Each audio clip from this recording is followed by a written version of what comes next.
Thank you for joining us at the 11th edition of Expo Chicago, the International Exposition for Contemporary and Modern Art. My name is Taylor Payton, and I am the assistant to art director Kate Sears-Patowski. It's my great pleasure to welcome you to the Dialogue stage. Dialogues is presented in partnership with the School of the Art Institute of Chicago, and it offers panel discussions, conversations, and provocative artistic discourse with leading artists, curators, designers, and today, art professionals on current issues that engage them.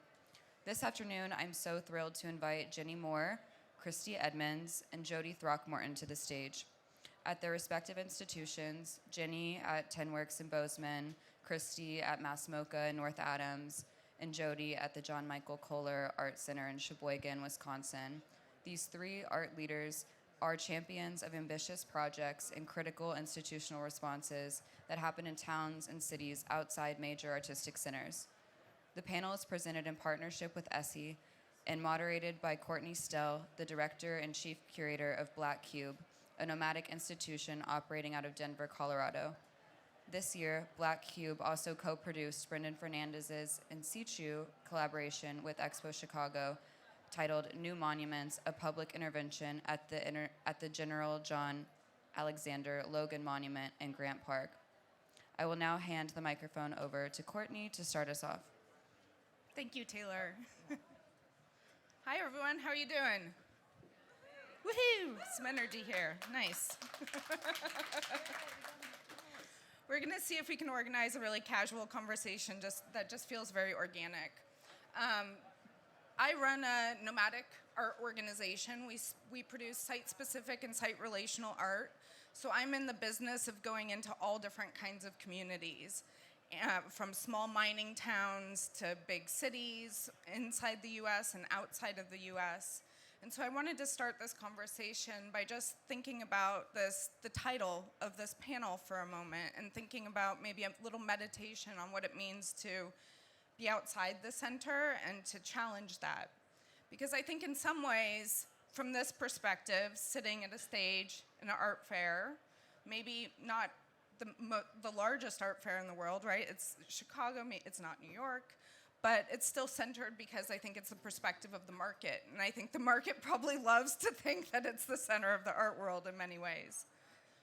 But also there's a perspective of centrality that is connected to geographic region, and I think maybe that's why our panelists were selected.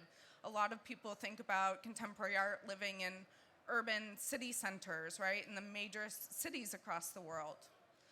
But art it's an innate human quality, creativity and culture is within all of us. And so it exists in all kinds of different ways. And I also think right now in the age of the internet, and the idea of centrality is very challenged, right? So we all are very connected right now, and maybe more dispersed in a sort of like nodal, rhizomatic structure, right? Like Amazon, I guess, is a good model for that.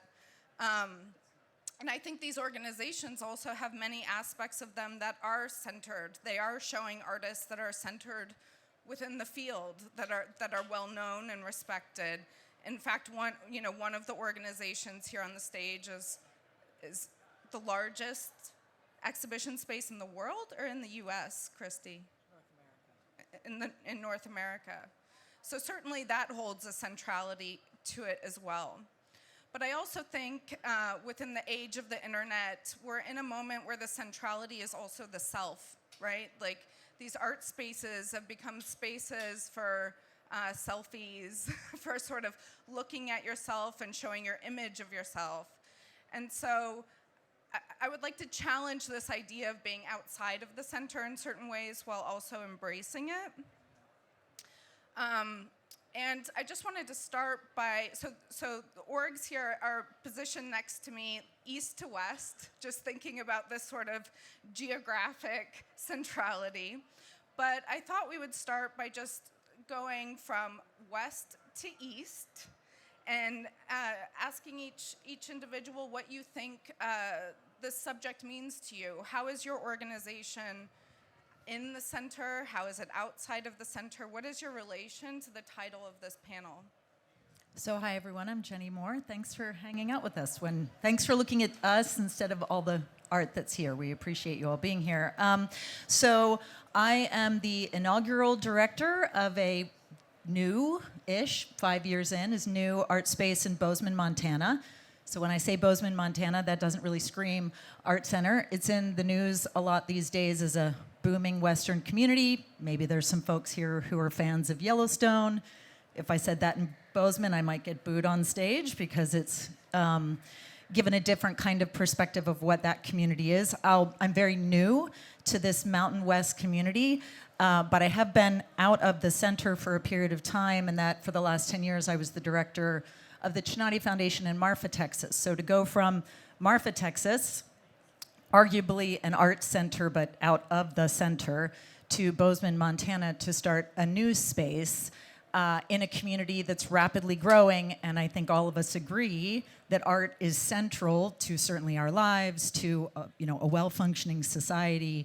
So I think it's always interesting that there's this otherness that we get contextualized in, but as Cortney had said, I think we all feel that art is centered and a thing that we value quite deeply in our lives and our professions. So we'll get into what it means to be a civic or community space in smaller scale communities. We talked about, I think Bozeman is 60, rapidly maybe getting to 100,000. We can all talk about our populations, but what that means to service our community. But then for me as a professional, the art world is also my community. So how do I inspire artists first and foremost in that region and then farther afield to come to a new place to make and engage with art?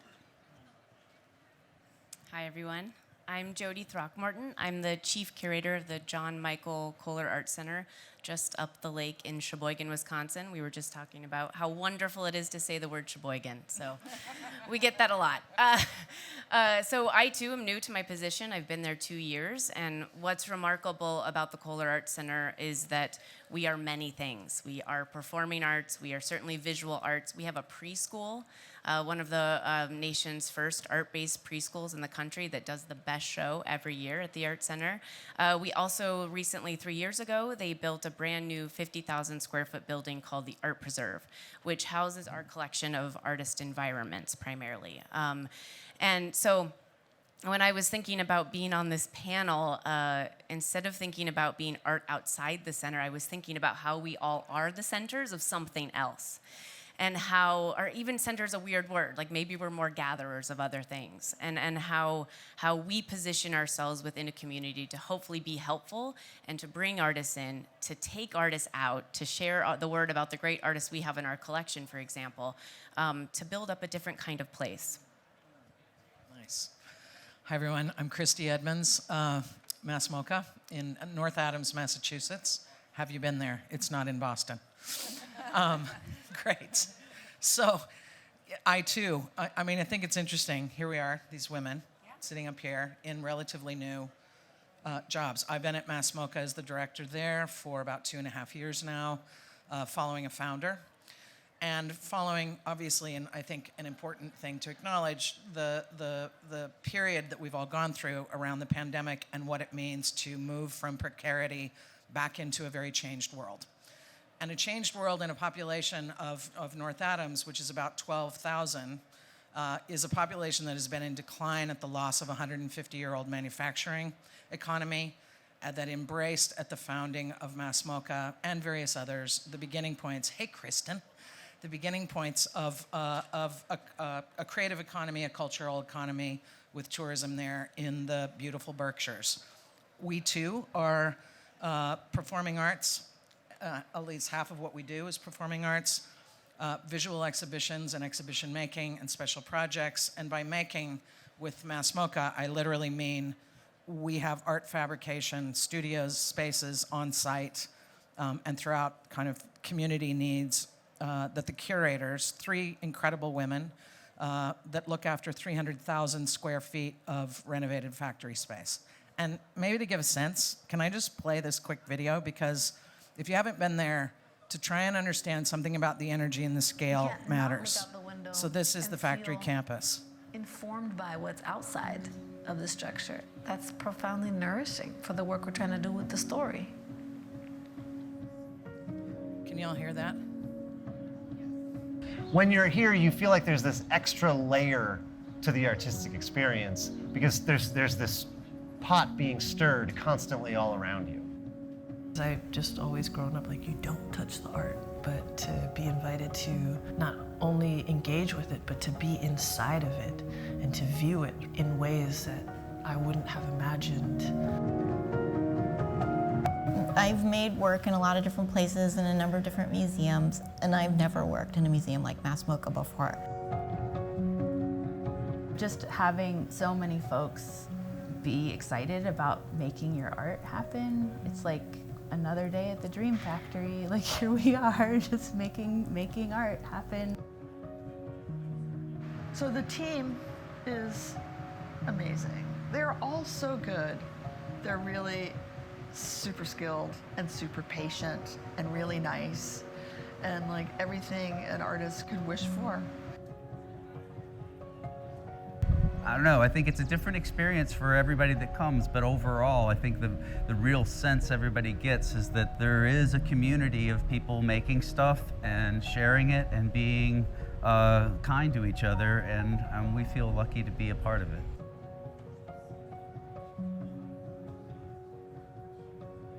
So for the work to come through, it needs time and space. And I've been given that at MoCA, which I'm beyond grateful for because it is rare.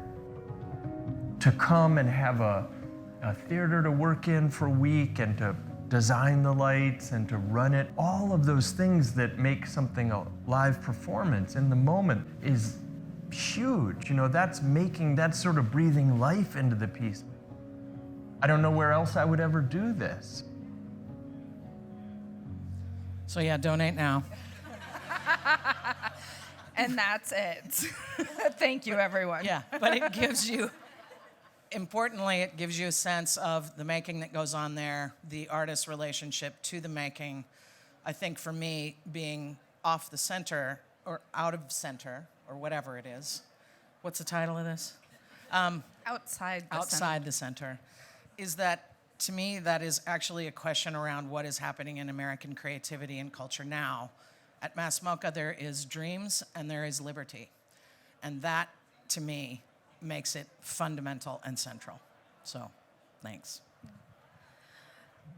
There's a lot of amazing assets to working in small communities. There's like beautiful things that urban centers don't have. They don't maybe have the same structure or rules or behavior types. There's all kinds of industries and other kinds of professions to tap into, and the natural world as well. And, you know, specifically at the Kohler Center, you guys are so connected to industry and rooted in industry and connecting artists to those tools and resources in place. Can you speak a little bit about that and how that helps you connect with the community? Absolutely. We have, it's now in its 50th year this year, started in 1974, our arts industry program, which is a program where we bring 12 artists in residence directly on the factory floor at Kohler Company. And this does not mean that they're coming to get their work fabricated at Kohler Company. They're working with the associates. They're troubleshooting with the mold makers. They're adhering to factory hours in a lot of cases. It's hot. It's grueling, and they're making their work. And so that program is incredibly special, and that's to the generosity of the Kohler family and our longtime director, Ruth Kohler, who really saw the value and the creativity that happens when you put people in touch who know the artistic, creative side, where the creativity meets between the factory associates and their skills and knowledge, and they're also very creative people that make art often. And then artists coming in from all over the world, and what can happen, you know, the good and the challenging too, because a generalization a bit here, but oftentimes they're people from very different walks of life. And, you know, some of the successes can seem very small. You know, Herb from Fond du Lac putting pronouns on his email signature, that seems very small. But that's some of this incremental change that you see in these small communities as well, is huge for us. And I hope it's huge for the artists, and that they come away really taking away that they made as much of a difference that we make as much of a difference on them as they frankly made on us. And they always make a big input. I love that mutuality, that exchange and reciprocity between industry and artist, and there's a humility to that. There's not this sort of artist is genius coming in. Absolutely. Right? It sort of changes the power structure a little. And it's so interesting. I've only been there 2 years, but one of the things I grew up in a very rural community in Missouri. My mother-in-law is a factory worker, and so she even called me out a few times on sounding like a snob when I was talking about the factory program.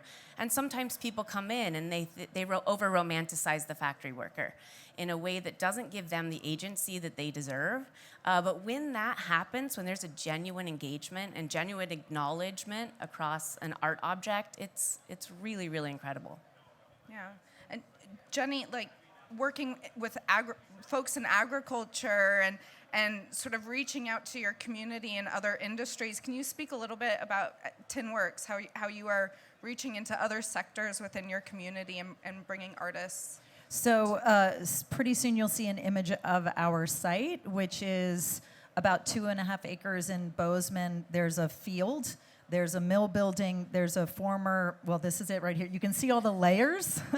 This is a former mill storage building. You have a field. You have a former tin manufacturing warehouse in the distance. Then you have the foothills and the mountains. So when we compete for audience attention, most people are trying to go up to those mountains. They're not specifically coming to Bozeman for an art space, but one way to think about connecting the community is one of the first projects under my auspices was to invite the artist Agnes Dennis to recreate wheat fields. So there's Agnes in 1982 in a very different place than Bozeman, Montana. But this is, I hope you folks know this work. If you don't, it's a really good work to know. So Wheatfield, A Confrontation is 2 acres of wheat in Lower Manhattan in 1982 with, of course, the backdrop of the financial center, World Trade Center, if you turn the other way.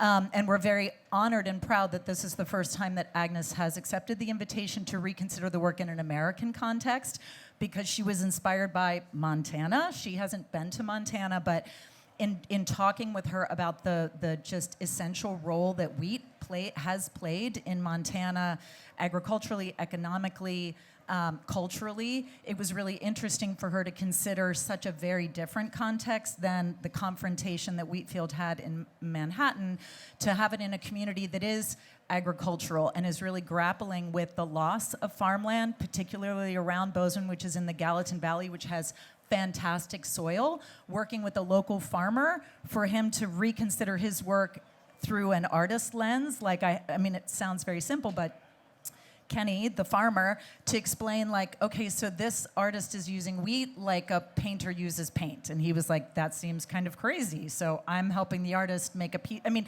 in some ways it's very simple, but in some ways it's very profound. But what this work has enabled us to do is bring together big ag, folks in the big ag community, the organic farmers in the community, folks who are developing the land everywhere around the Tinworks site in the next 2 to 5 years will be rapidly developed. So this horizontal neighborhood is about to get real vertical and very dense. So this moment of having this agricultural paradise reclaimed on this field that had an agricultural history with the mill building behind us.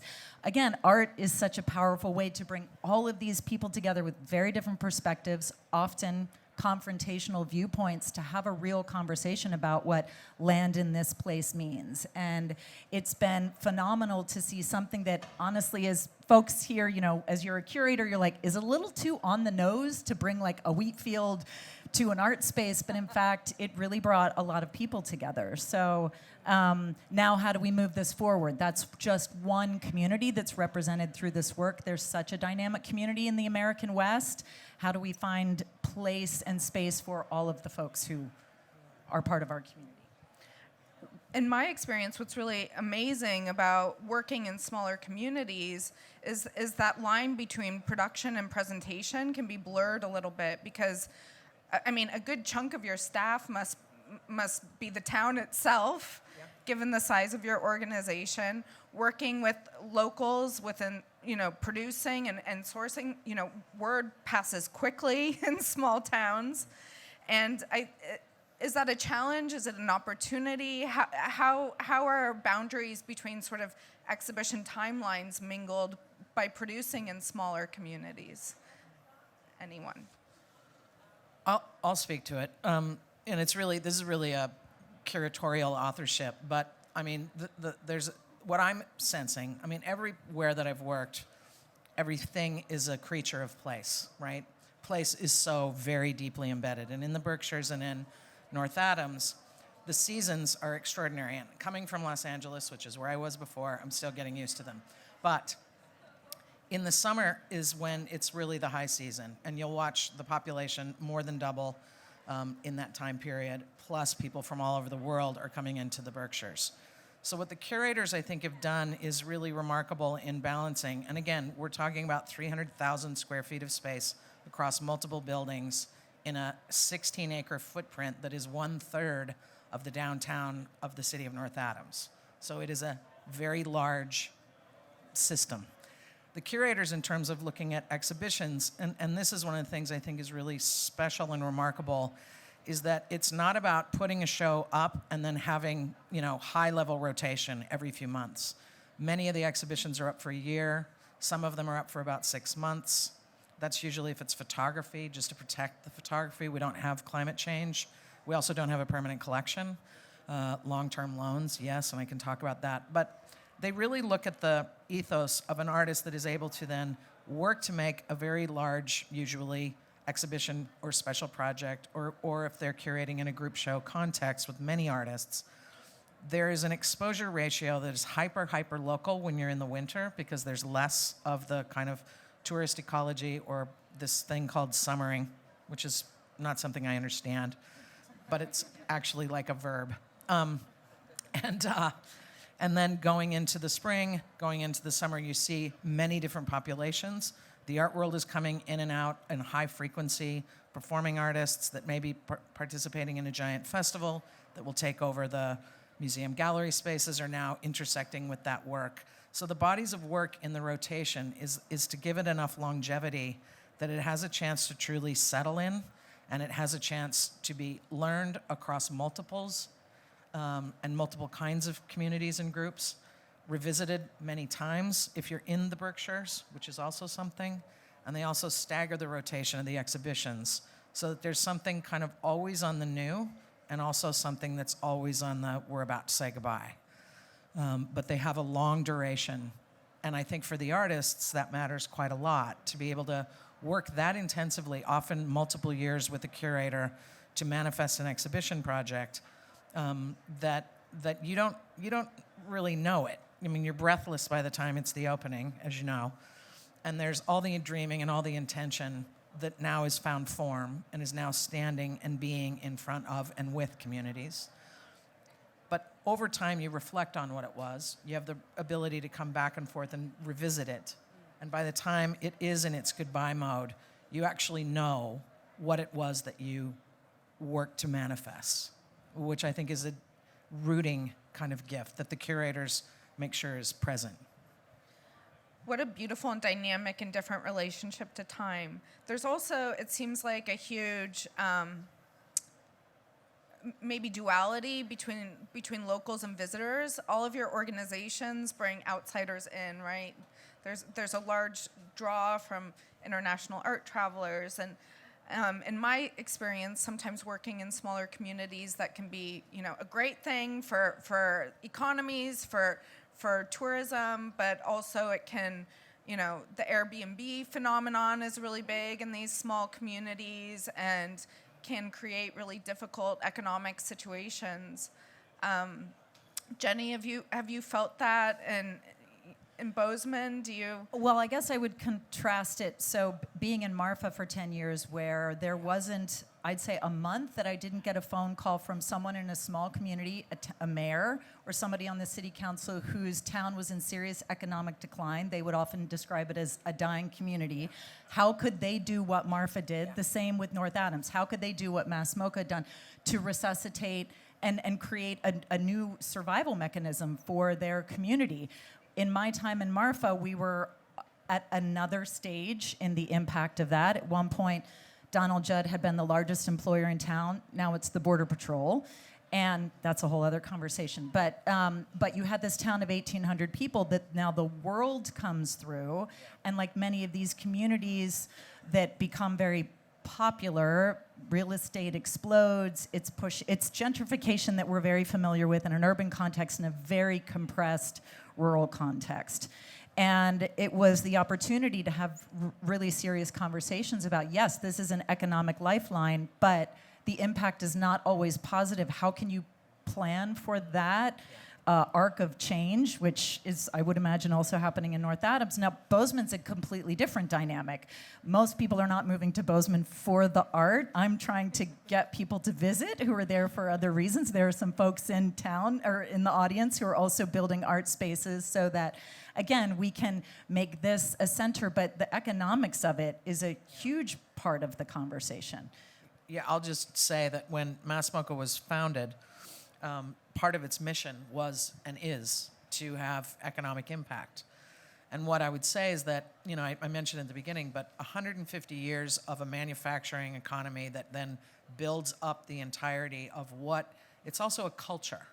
Like, it's a culture, it's a way of being. You rely on the factory, you work with these factory workers, the retail and the servicing comes up. It's very different when it flips now to tourism and or a cultural or a creative economy. So with MoCA, one of the things that we've been looking at, and also with the strategic plan, is also the ways in which some of, a community that's been in decline with housing populations, the stock, housing stock, various other kinds of buildings, there's a real energy around renewal and placemaking. And MoCA has to take a very central role in that, while also looking at land banks and community trusts and various things like that to collaborate with to help lift and preserve the housing stock without gentrification that will come, skyrocketing it out to the point that the locals are very definitely in a hardship. Right now, they're like, bring on anything more than trickle-down tourism, please. If that accelerates too quickly, that will not be the conversation. So we're working a lot right now on things that are like alternative transportation, bike paths that link around the campus, create alternative transportation and quality of life and well-being. We're working on collapsing infrastructure from a very old community system from the 1800s that we're also working on. There's urban renewal projects that happened in the 50s, 60s, and 70s that bypassed, highway bypasses that just cut off whole sections of cities, communities, targeted at, in urban centers, often communities of color, communities that were poor, and in small town, particularly blue-collar labor. So it just slashed through. So we're now working with the state, the Commonwealth, and everyone to try and look at how we create a holistic way of creating betterment and well-being through placemaking, including artist housing, that builds equity for artists. I think that's an interesting point in terms of talking about exposure, also exposure to art. I think about a lot the context in Marfa with what a change agent Judd there in Chinati was to I think a lot about the young people in my time there. And I remember we had a grant officer from a very esteemed foundation come in that we were talking with, and they said, wow, this art must be so challenging for your local community because it's very intellectual, minimalism, all of that. In fact, no, this is their community museum. The kids in Marfa have been coming to Chinati since they were 5 years old. They've been coming through every year through their classes. We had a very flexible program where we were hiring them to be docents. Because that was what art was to them, they were actually so much more kind of brilliant and open-minded in terms of what art is than visitors who would come and be very skeptical about that kind of art and why is this a museum and it looks like a bunch of metal boxes. So there's also, a role that art plays in exposing people to just kind of a creative thought and context. And it's, again, going back to the situation with Bozeman, there is a long history of kind of modernism, and Montana has its own independent strain. What's been interesting to, again, go back to the example of Agnes, how exposure to an art idea or an art presence really does contribute so deeply to the community and our responsibility running these organizations. And I do think it goes into a civic responsibility. You know, we can talk about economics, but to me it's also the exposure to how foundational art is in our culture. And that's why that shouldn't be out of center. That should always be, to my mind, some centered in these places. Right, and I see it. We're both in swing states, right? And so I think about I'm not in a swing state. You're not in a swing, Massachusetts. Massachusetts, It's every fully county blue. votes blue. Okay, I'm so sorry. Okay, it's I'm so upholding sorry. American Well, democracy Montana, we're every gonna day of its natural born life. Okay. Well done, well done. Well, Wisconsin is purple, all right? So it's fully a swing state, and I do think about how. The exposure to what the ideas, and it's important to us to stay open to different perspectives in that community especially. But I have to say that we don't, because I get asked often a lot if we make decisions about what we show based on what the audience might understand, kind of what you're saying. And I think I think it's just bull, because I think it's also not trusting your audiences and not trusting that there's real thinking that happens in those communities, that there's an openness to ideas. And yet I do think that the ideas and the artists that we're bringing into Sheboygan, Wisconsin could have a really long-term effect on how children and people are thinking about civic responsibility and dialogues around democracy, for example, and how we can be a center for that. Yeah, there's a sort of centrality to that assumption that those that don't live around these large institutions aren't connected to culture in some way.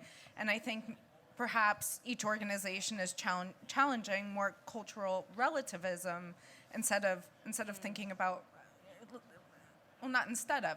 thinking in relation to your community, especially with the child care center and all of that work.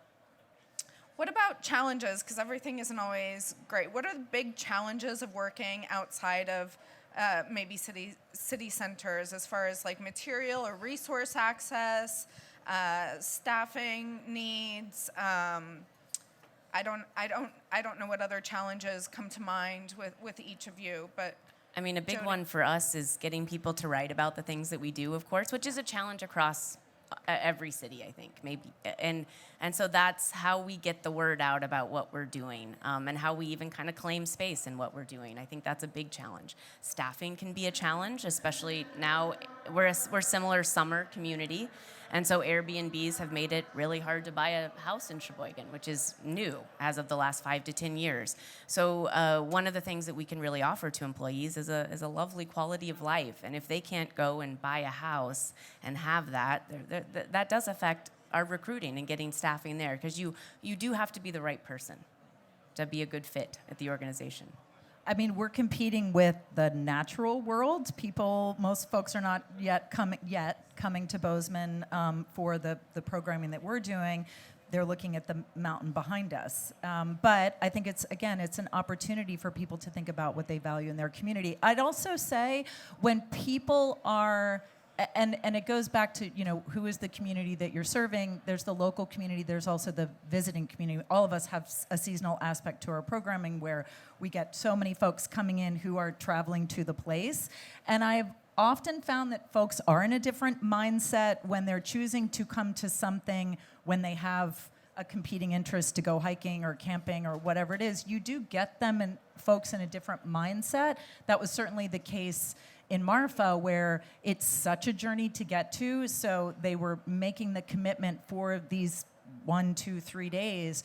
So you were able to have, in some cases, a more sustained kind of relationship with them, looking at art and spending time with art, balanced with, who just comes in on a Friday afternoon because they've got a few hours and want to have an art experience. So I think in my time, the challenge is making it relevant to both, that folks who are there, that's what they want to do on a Saturday morning instead of going hiking, but also for the folks that are visiting, it's a meaningful place that they're going to seek out. And that reflects all the way to like what kind of material you put out there, what's the language you're using. Again, how are you making it a central place for anyone that finds themselves in that place? And this might be a leap, but I also feel like where AI is taking us. I think art and nature are going to be the places where that can't be replicated through an artificial intelligence experience. So we do have a win there, I think, in giving people an other option in terms of where they're going and what they're experiencing. Yeah, on my end, I would say that it's housing is a big one. Recruitment, on the one hand, it's really, it's not as challenging as one would think it would be, but it is something. The turnover factor that does happen inside of that with different kinds of positions. But we've really been blessed with people recognizing that this is a place that is proximal to urban communities. It is a place that puts the liberty of practice front and center, and folks have really come to join in that kind of journey. The thing I would say on a leadership challenge that's big is that you don't, I didn't expect, I suppose, when I first got there, there's the interest and the issues of running a very large, contemporary making, multidisciplinary space in a 150-year-old factory building unto itself. Just utilities alone. Just Facilities. You know. I can't imagine your utility bill. Or, I mean, there's masons on staff. There, it is. There's a whole. It's like painting the San Francisco Bridge just to replace the window panes. 4,000 and some of window panes.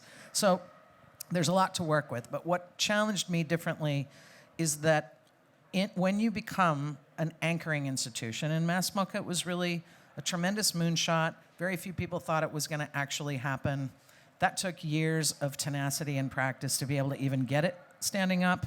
Then it was like the promise of economic impact, but it didn't know how to pay its bills, and I don't think that's what the local community had in mind. You know what I mean? At the hardware store, yeah. Like, maybe in a year, can we pay for this? So that has all been a very long evolution towards a certain truth. Now that it is an anchoring organization, people rely on it. And that reliance is everything from, hey, what do you think about my idea? Or can your artists come and help us change something about the awnings on Main Street? Or so you end up in this place where you're almost like I wouldn't call it you're not a mayor, but there's a shadow mayor kind of thing, because this is a place that is showing people demonstrably at all times that that we have to move at the speed of beautiful ideas, and that we can.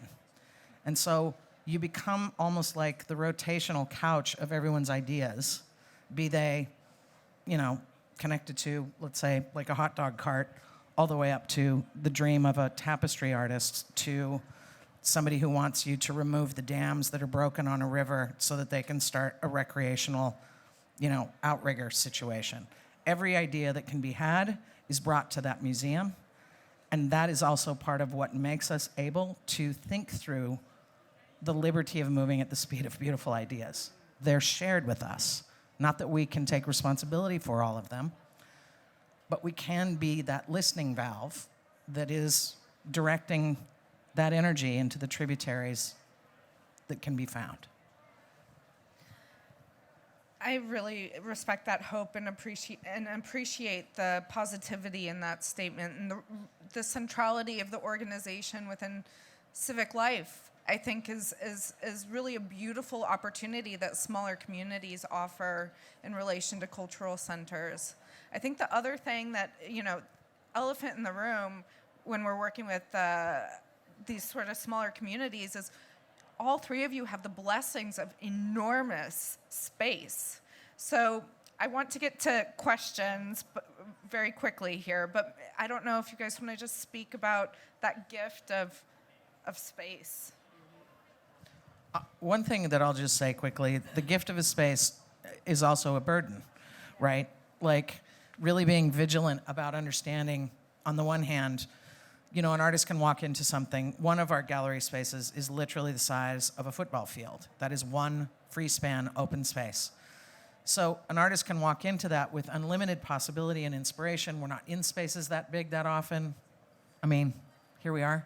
But you can 15 minutes later be like, it's daunting, right? How can I artists in our country in particular are used to now having to work at a scale that is what is the infrastructure you can carry on your backpack.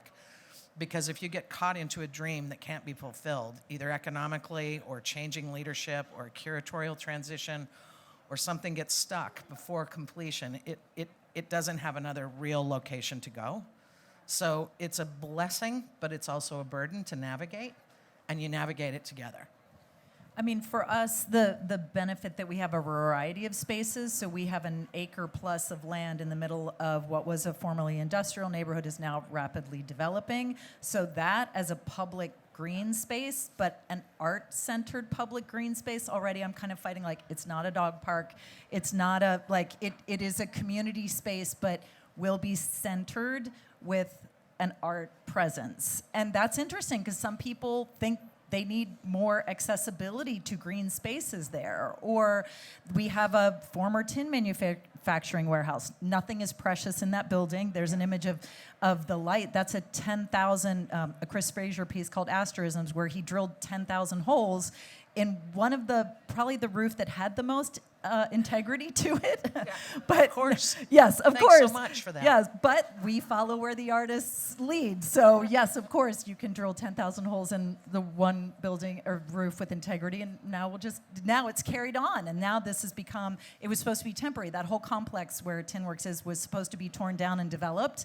But yay, the art took root, and many years later, it was the dedication to that space.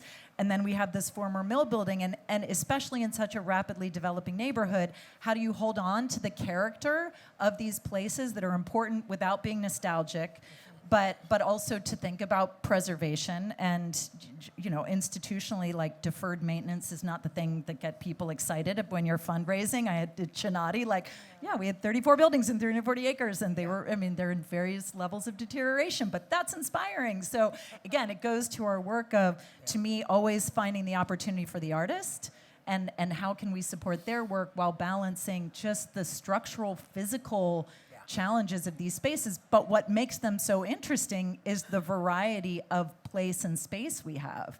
That we have outdoor spaces, we have nothing precious in manufacturing spaces. But to me, it's always, okay, what is the opportunity for the artist first and foremost, and then to engage the community in that way. Yeah, we do not have 300,000 square feet, but I agree, even with the new building and bringing that into workflows and funding and all sorts of things. And the artists, for example, are leading us out into the city. We're working with a Hmong American photographer named Pa Hu Her, and the idea is that the entire survey of Pa's show is going to be outside of the art center. And yet, there's an empty space then in the gallery. And so thinking through how we bring that process in and the making that happens into the space. Maybe it's not this tied up finished product that we think of an exhibition as, but maybe it's a process and a process of thinking and showing the creativity and the work of the artist in the middle of the exhibition space. You know, it's kind of changing, and that's the beauty of it. Is I'm not saying that we want to fail at all, but and I've never been on the center. I've been in Philadelphia and San Francisco and San Jose, but it feels like there's opportunity to be more risky in these places for me. I'd agree. We're done. Are we done? We're cut off. That was a hard stop. Here. I'm back in the DJ voice. One of the things I just want to acknowledge too, in that same thing, when you talk about liberty or, you know, being able to have an artist push towards different kinds of boundaries or find form for the discovery they're making over the time that they're working with us, is also the curators themselves. And the curators truly can kind of redesign entire buildings to fit. The exhibition design in that is significant, in part because we do also have people who work on windows and masons and buildings and grounds, collaborating with art fabricators. So the curators are able to truly dream form with those artists together, knowing the buildings the way they do. The first while I was there was a big change over the exhibitions, and I could no longer find my way.